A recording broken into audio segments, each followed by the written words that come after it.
Fala pessoal, tudo certo? Em quem eu vou votar nessas eleições de 2026? Bom, em primeiro lugar, como católico, como cristão, como eu devo votar? Nós temos que separar questões numa balança. Questões econômicas, né, que são as que vão interferir no nosso bolso, na nossa prosperidade e no nosso ganha-pão de cada dia. E as questões morais, teologais, né? As questões das virtudes, tudo isso que interfere no nosso candidato. Então, assim, eu penso que de qualquer jeito, eu vou dar minha opinião. O que eu penso hoje a respeito? Na economia, vamos falar pela economia primeiro. Eu tenho uma visão mais de centro, um pouco centro-esquerda. Por quê? E vocês podem me discordar. Por que eu acho? Vou dar um exemplo para vocês bem prático. Prefeitura aqui da cidade vizinha onde eu moro, né? Essa prefeitura, há 2 anos atrás, retirou o direito, tirou o biênio e a licença prêmio dos professores, dos médicos, dos enfermeiros, né? Das pastas, né? Da administração, dos funcionários públicos, né? Tirou direitos da classe dos servidores. Pessoal, ninguém está falando aqui servidores que ganham 30, 40, 50, 100 mil reais por mês. Mas servidores que ganham em média 2.500, 3 mil reais por mês.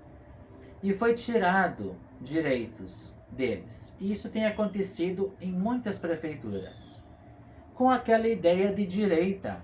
Pessoal, os políticos, né? Vamos igualar o servidor público à iniciativa privada. Ah, se não tá bom no serviço público, pede exoneração, vai trabalhar em empresa privada. Não, pessoal, a questão não é essa. Uma pessoa, uma pessoa, quando trabalha no serviço público, é também uma missão, uma vocação. Porque na iniciativa privada, hoje quase ninguém fica mais 10, 15, 20 anos só numa empresa. As pessoas trocam de empresa. A licença prêmio é um descanso para o servidor. Depois de 5 anos de trabalho, de 3 meses de descanso. Isso eu não acho um grande benefício, é um descanso. E o biênio, no caso exemplo ali, era para melhorar um pouco o salário para quem vai ficar 30, 35 anos fazendo a mesma coisa e sem crescimento. Porque numa empresa, se a pessoa estuda, se aperfeiçoa, ela vai crescer, ela vai para um outro setor, vai assumir um cargo de chefia, de liderança, de coordenação, de gestão, enquanto o servidor sabe que ele entrou lá e vai ficar parado lá, se ele não virar tipo diretor de escola, um professor, por exemplo. Então, o biênio ele ia colaborar para ter uma progressão de carreira ao longo do tempo. Aí vão dizer o seguinte, mas aí que tá os políticos que mentem de direita, porque eles dizem assim, se nós diminuir o custo da máquina pública, aí vamos abaixar os impostos. Isso não acontece, pessoal. Eles tiram o direito da classe, da base da pirâmide da prefeitura, tiram os direitos. E aí com o dinheiro que sobra, esse dinheiro normalmente vai para onde tem a corrupção, que são aquelas grandes licitações de empresas, como empresas do transporte, empresas da limpeza, coleta de lixo, tá? Empresas de obras, ou seja, ali que acontece a grande corrupção, né? Que ali falando de contratos milionários, ali acontece uma grande corrupção entre a prefeitura, na pessoa do prefeito e do partido político, com os empresários. Ali acontece o problema.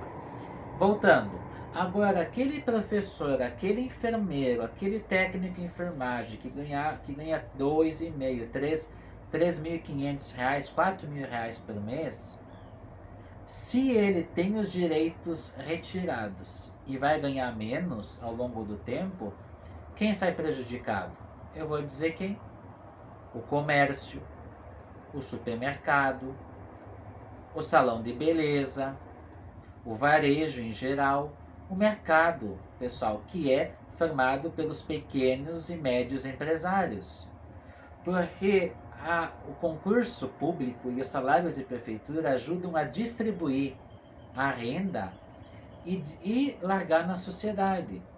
Quando nós temos as empresas privadas baixos salários e quando a gente vai ter também salários miseráveis, pífios, no serviço público, a roda de economia vai parando e a gente favorece só grandes e megas empresários que têm esses acordos.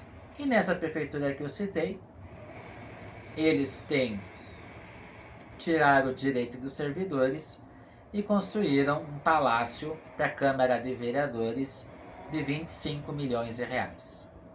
Esse é o absurdo. Então não é 25 milhões em cirurgias de emergência eletivas, não é 25 milhões nas escolas, na infraestrutura, nos hospitais. Não, 25 milhões para fazer um palácio dos vereadores. Aqui na minha cidade, na época, né, quase 500 mil reais para colocar painéis de madeira para deixar o recinto da Câmara bonito. E o prédio antigo da Câmara foi abandonado, que era público, e hoje a Câmara está num imóvel de aluguel de 12 mil reais e tanto por mês. Então, eu espero que eu tenha feito vocês refletirem esse jogo de situações, né, para a gente refletir.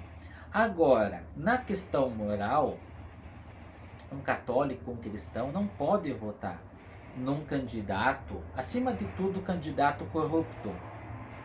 Não deve dar voto para candidato que teve já seu nome manchado em corrupção. Primeiríssimo lugar. Isso é uma questão moral. E na questão teológica, um católico cristão não pode votar num candidato abortista. Então, esse aqui ele tem umas ideias mais populares, mas ele é a favor do aborto. Ele é a favor das ideias da ideologia de gênero, todos esses valores anti-família, ele é anti a família, como núcleo familiar e social. Isso pesa mais que a economia, pesa mais. Então, nós temos que antes ter um candidato com os valores cristãos. Mas não esses que falam da boca para fora, pessoal, que falam Deus, pátria e família, não é isso. Mas alguém que tem um coração bom, que tu tenta achar lá no meio alguém, eu estou falando a nível aqui de vereador, deputado estadual, federal, senador, alguns que tenham valores da fé. Esse é um ponto. E depois alguém que tenha valores de um nacionalismo forte das empresas estatais. Pessoal, outra coisa, vender, a tal do liberalismo econômico, vender as estatais. Desde que foi privatizado aqui no Sul a Corsan, a RGE, viraram uma porcaria, pessoal. Estão na mão de grandes empresários, aí as contas sobem um monte, a água vem com barro dentro, ou seja, empresas estratégicas têm que ficar na mão do Estado. Se dissessem, vamos vender o Banco do Estado, beleza, mas vender a empresa de água, a empresa de energia, não se faz isso, não se faz isso. Então eu tenho uma visão de um Estado forte, tá?